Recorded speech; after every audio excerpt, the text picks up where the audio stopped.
Brian, you give up 65 in the first and 36 in the second. It's a game of two halves, I guess. What did you like and not like out of that? Well, obviously the game plan defensively, and I'm constantly, and I know it's annoying everybody, but I'm constantly talking about the schedule. And the schedule for us is we didn't talk about Melbourne for 1 second until this morning at 10 o'clock, and the coaches met on them at 9 o'clock. So I would say that what happened in the first half falls on myself for what we were trying to do defensively on their on-balls and Goulding.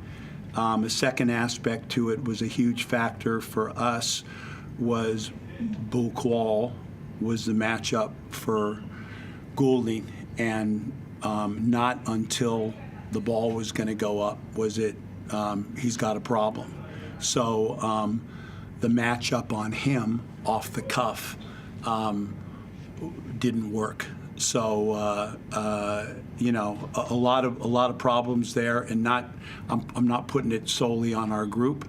And it seems when we go into a bad place, it gets real dark.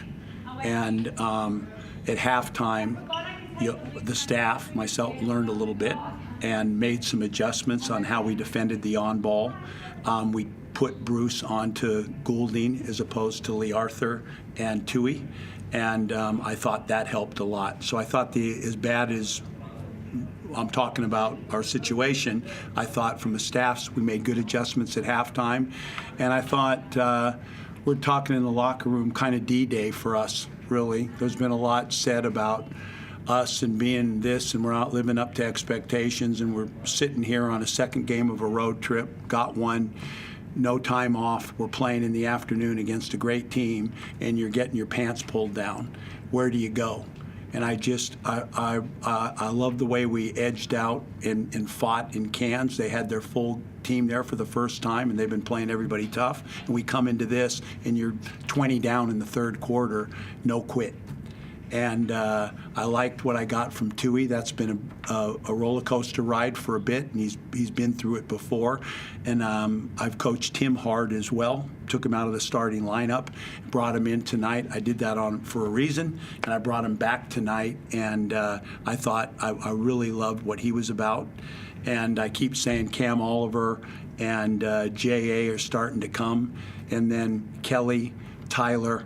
Those people I keep talking about that are going to have to play good minutes for us. I thought they kept us in the game in the second quarter, and then I thought they were good throughout. So there's a lot to be excited about, even though we got smacked in the face. I walk away from the game, I'm proud of my team, and I thought it was D-Day just from where do we go here? Are we going to buckle? Are we going to we're not winning this and just walk away? And a lot of teams on these second games have gotten beat by 40, gotten beat by 25. I thought that was an easy place for us to go, and we didn't. What was the issue with Bull? Soreness in his knee and stiffness, and Goulding went whack, whack, and he kind of looked over and goes, I can't move. Yes. So it wasn't an incident. It just soreness. Expect him to be okay next game? I have no idea. I mean, it was just brought to my attention that it was that, and that he wouldn't be playing the rest of the game. Brian, a critical point of that game was the 8-second violation. Can you tell us what the thinking was from your perspective? It seemed like you and Jalen were having a chat while he was taking the ball off the court. Yeah, really bad on my part again. We got, and I thought, from where we came, and it's been this kind of year, and I went into the locker room, I said to the guys, man, they're talking, it falls on me, man. And all of us, I think, and I'm enjoying this, even though everybody else isn't around it, I'm enjoying us together bearing our souls in there and telling the truth. And I've been hard on them, and on me, we got possession of the ball, and we just are still playing groups that, Bull's out. We got a small lineup in the court, and he gets the stop, and Jay scored down the other end. I'm looking in his eyes, and he's ready to win it. And he's walking over to me, "What do you want, coach?" And I start, I want C5, I want the middle, and I want the court spread. And I didn't feel like I talked that long. And I look, and as he's coming up, the referee at half court's going, violation. So, again, I've coached a long time. I've never had that happen, and especially in that situation, but it's been that kind of year, and it's on me. Irrespective of that, is this a turning point in your season? I mean, this weekend? I felt really good about the FIBA break, and I said that. I thought we trained our asses off, and everybody had, are you doing team building? Are you doing this? Are you doing that? We've been on the road, and let's bare our knuckles here and let's grind. And we went hard for 2 weeks, and I like this weekend. We'd have been dancing in the showers. We'd have been going nuts if we win that game tonight. And we haven't had any of that for the whole year. We haven't had a moment where everyone's in there huddling and kissing each other. We have not had one of those moments. You get that one tonight, we're there. And another disappointment. But we did get cans and cans, which keeps us alive. The other, after we play next week, we'll have played, what are we now? We're 7-7, so we'll have played 15 games, and 11 of those 15, we'll have played 16 games after the New Zealand game, 12 of those 16 on the road. So I'm looking at this team, and they're sitting here and every time a team comes in that's part of this game. And you look at these teams, it's a fine line, 3 points, 5 points, 4 points. So I don't know if it's going to come our way or not, but the edge, something good preparation-wise is ahead of us. And I'm looking at it, we've won a lot of games on the road. No one's slapped us yet. We've battled everyone. It's been a 5-point loss, 3-point loss. So I'm still very excited, and we just got to get through these 2 New Zealand games on the road, and then the ball's in our court, a nice long homestand, and I think I've got a special group. Is the NBL in a rock and a hard place given the stadium availabilities, and that's probably what creates certain teams having long home runs? Is there anything they can do to change that? I promise you this, I'm going to be doing it. I'm never walking into this again. I've seen basketball. It won't happen again. I don't care what the stadium is, whatever I can do. But even the home games, you get into the schedule, but you've had 4 of them. You play in Perth and come back here. What happened? Wollongong, they win by 50, and then they have a day, and they go and play Phoenix, and they lose. They went to Perth and came back and beat Cairns by 1,050, and then they play Cairns the next time here straight up, and they lose. We've done nothing but that. And I'm with my group. I'm not this, and they'll probably hear this. It's a hardening factor, but a big aspect to it is as well. Not only it's preparation. This guy knows what he's doing. These guys are experienced, and they've been doing what for 2 weeks? They've been running our stuff, guarding our stuff. What have we been doing? We've been trying to get on the same page. We got to beat Cairns. So there's a lot of aspects to this, and you can be out of this. We won 6 games on the road. We beat Tassie on the road. We beat Adelaide on the road. We beat Perth on the road. Others as well. So we're still alive, and we've got a chance. Is the 2 and 3 a tough one? Do you think it'd be better if it was maybe 2 and 4, 2 games in 4 rather than the 2 and 3? Because you played the Friday. If it was 4:30 instead of 2:30, it'd make a huge difference. So it's just little things. I mean, it's not my place, but I mean, if you go back and look at the history of the NBL and look at ours and look at, I know it's, and then there's going to be 1,000 things about New Zealand. I've flown to America and China and come back and had 4 and played games. I'm saying this is different. This is different, and it's Perth. wins in Perth, goes to Brisbane, loses to Brisbane. On the day, they get 1 day off, go to Brisbane and lose. Brisbane comes back, they beat them by 30. We've been in that box until this point. We've got a brand new staff. We've got new young players that have never played in this game, and they've been doing nothing but getting punched in the face. And my point on all of this is tonight was D-Day. How are we going to perform tonight? No excuses. We're playing the best, and we're on their court. The place is packed. All those guys want to kick our ass. Where are we going to go? And our pants were down at halftime. And again, full credit to them. They're a great basketball team, well coached. But I loved where we went, and I'm excited about this backstretch.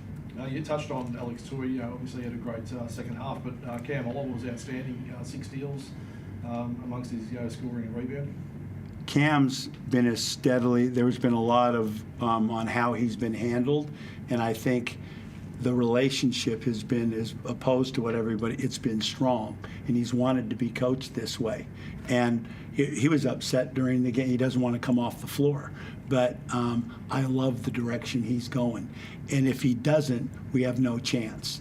And he's moving forward. The reason why I mentioned Tui tonight is it's been a long struggle for a period of time, and I put him on the bench and he played him 6 minutes last night, and then we talked about now I'm going to open the doors for him. And I thought he shined tonight. Gorge, you mentioned a couple of times now going into, I guess, a really dark place in sort of the middle of the game. How do yourself and the coaching staff and the players bring the best out of yourselves essentially in the second half and drag yourself out of the dark? Well, there's nowhere to go. Mm-hmm. And I thought adjustments is I mean, that's it's and then what you're saying is it, and I'm working it's my first time with this group, yeah, and I don't exactly know where they're going to go. Mm-hmm. All I could do at that point in time was know that the game plan was off, and as I said to you, no preparation time, make adjustments at halftime. So I did not know the answer to your question until we went out in the second half. The only thing I thought about at halftime is what we're doing isn't right, and that's on us. And so I thought, I'm happy with both sides. I thought we made the right calls, and I thought those guys didn't quit. Can you talk through the last play and how you viewed your execution late? Really, no timeout. Ball coming up with the ball in Xavier's hand, and we end up with a wild 3 with 4 seconds left. No, it wasn't a good possession. In my 14-second call in the backcourt wasn't so the last 2 possessions were critical. The last shot, it's a missed free throw because we had a timeout, yeah, and a play called from the side where we could discuss. Now they're playing flow. And, I thought it would have been a good thing if someone had set a screen for Xavier and he tried to get on the rim or find somebody. We threw it, and then he took a really tough shot. But in turn, the last 2 games, we've moved Bruce into the playing group heavily, where he's been a deep bench player, and he's been really good for us. I was talking to some of the old South East Melbourne Magic boys during the week, and you mentioned how you feel this Sydney Kings group has been working their arse off throughout the past 2 weeks in this fever break. Sammy Mack said, he remembers his first session at the Magic and just throwing up and fainting at the end of that session. And he said he doesn't know if there's still a bit of that Brian Goorjian still in you, is there? There's definitely that in me, but it's been about hard coaching, and what I'm saying is, making point when there's a mistake. Yeah. A lot of things that make them work hard in possessions, defensively and offensively, and hard coaching. And what I'm excited about is I've got a young group, a lot of young guys that really like it. And I really like X and Bruce by my side during this, and they were both here during the FIBA window. And you need that support to go to where I've gone over the last 2 weeks.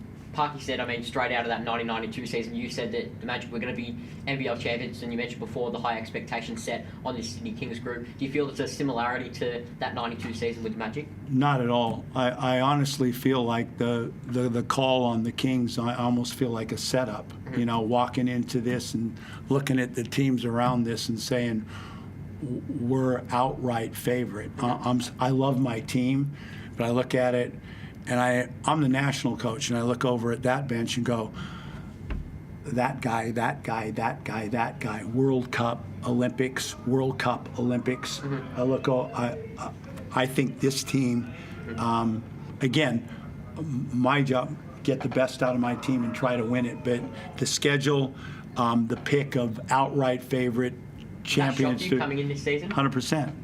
I'm excited about my team, but I'm looking at this, and you guys look at it now and look at the rosters, look at the start. I like my group, I love my group, but to pick us as outright favors is absurd.